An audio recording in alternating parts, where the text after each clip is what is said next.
Hi, this is Amanda McClure. Welcome to our second recorded series on grading strategies.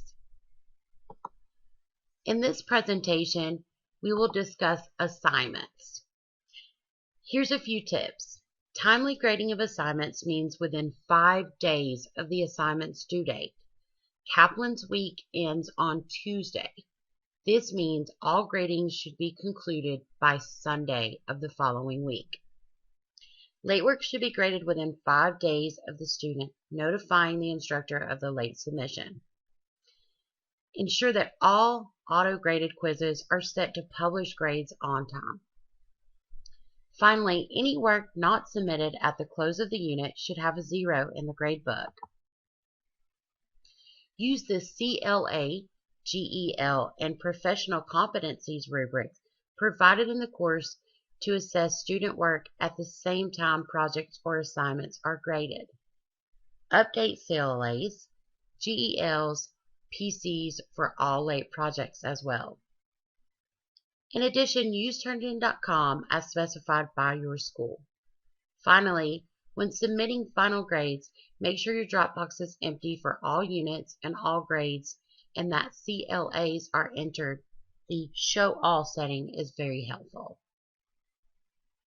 When grading assignments, each particular assignment contains a rubric.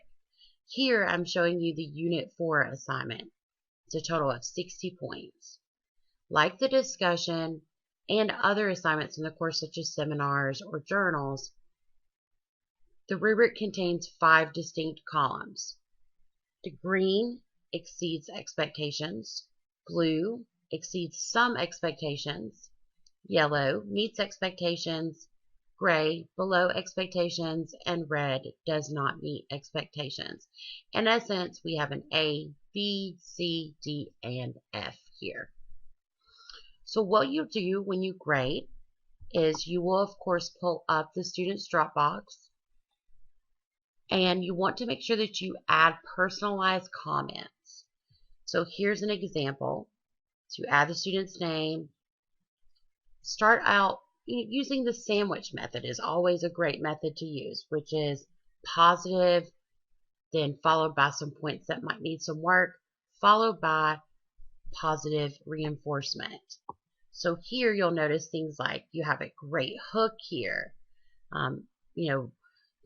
However, the assignment should span 2 full pages. And at the end, in the future, you want to add more information. This will help your grade. Things like that.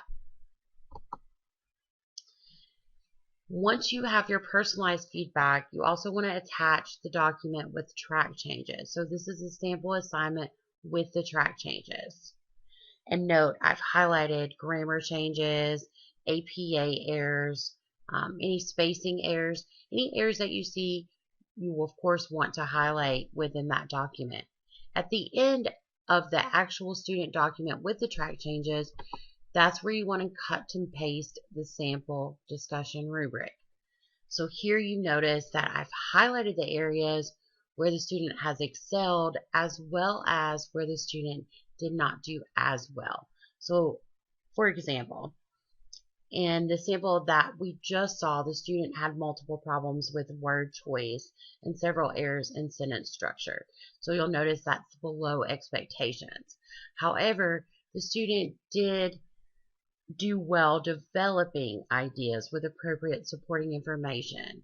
So there's meets expectation, not exceeds, but meets.